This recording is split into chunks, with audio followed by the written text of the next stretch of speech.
and welcome to this blog, video log, whatever it is that you care to call it. This is an important piece, so therefore I put it under the banner of the winning mindset. I'm going to release this today. It's the last day you can join if you want to start tomorrow with the rest of them. So if you're going to become a warrior teacher, now's your time. I am very grateful to a friend who has sent this to me from the British Medical Journal.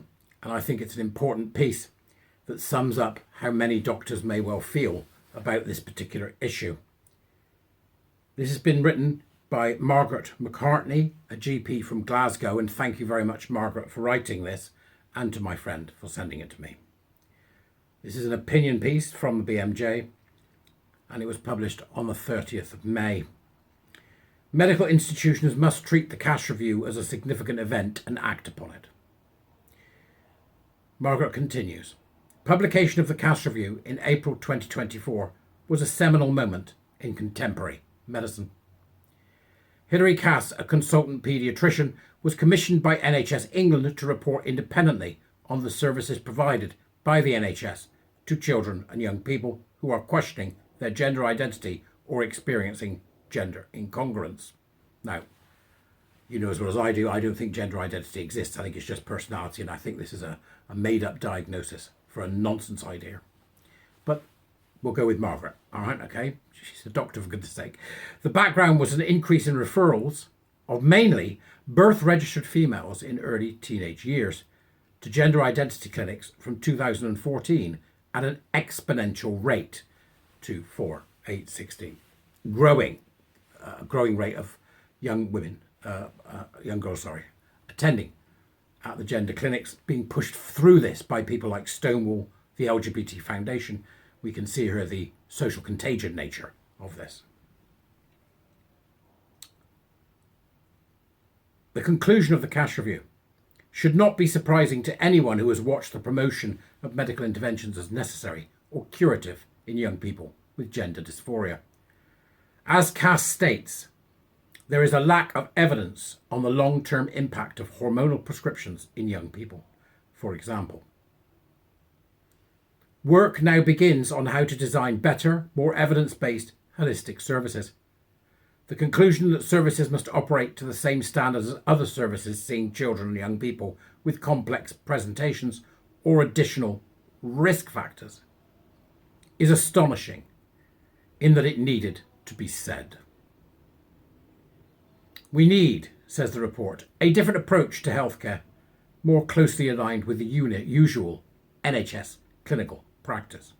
In other words, this suggests that the approach the NHS has taken with respect to gender dysphoria has been at odds with the usual evidence-based approach taken elsewhere. This should be deeply discomforting. As the dust settles and we reflect on the report's conclusions, we should ask why this has happened. There are multiple potential explanations. One is alluded to clearly by Cass. The toxicity of the debate is exceptional. She writes, "Indeed, I know many senior medics who were concerned about the lack of evidence for interventions, but felt their reputation and job would be under attack if they spoke up. Anonymous personal attacks online is one thing. Personal abuse from senior medics for raising clinical concerns is quite another.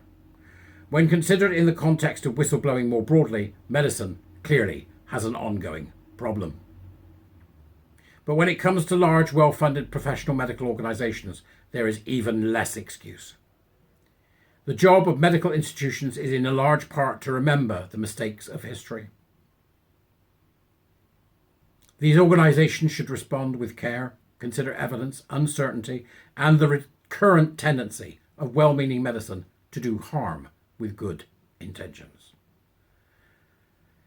Popularity should be resisted over the need for evidence and caution. This requires strong leadership. Shutting down or trying to shut down debate about serious clinical uncertainties, as has happened, is unacceptable."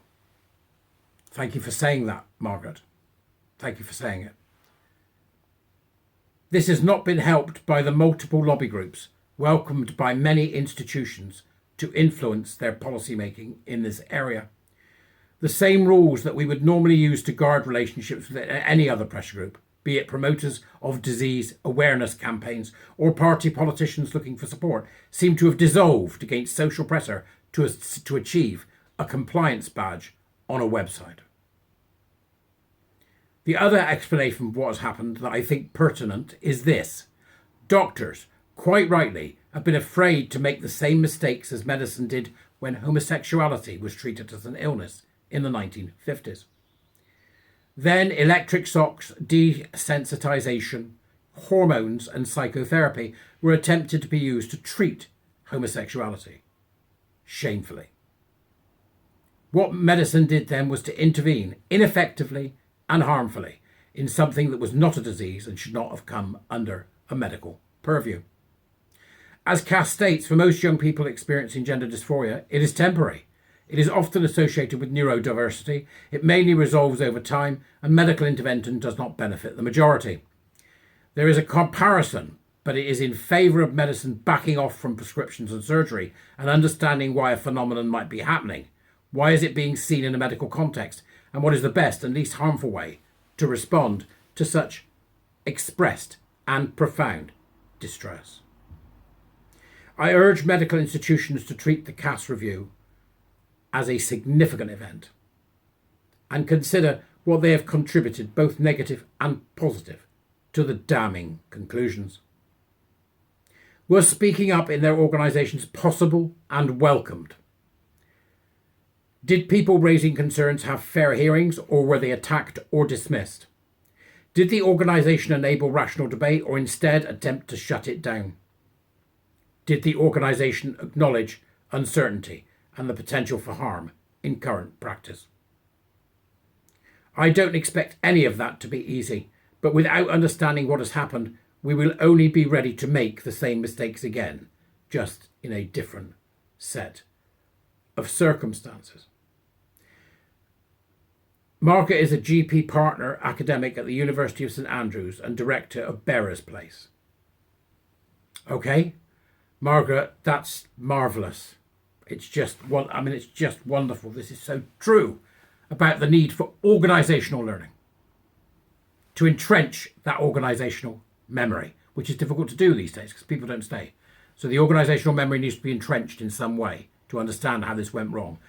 The road to hell paved with good intentions, once again. So my thanks to Margaret for this, and I'm sure others will find it interesting. It is time for institutions to hold themselves to account, and to not do so would be to harm children further. You must also understand that when Margaret speaks in this article, which is an excellent one, Margaret is speaking in the language and argot of medicine. There is not everything that Margaret says there that I agree with, but she has to deal with the reality that some people have fallen for the con of gender identity, that some people have fallen for the con of being in their own body. I'm not falling for that any longer, and I'd like to think that people soon will not be either. Thank you very much for watching.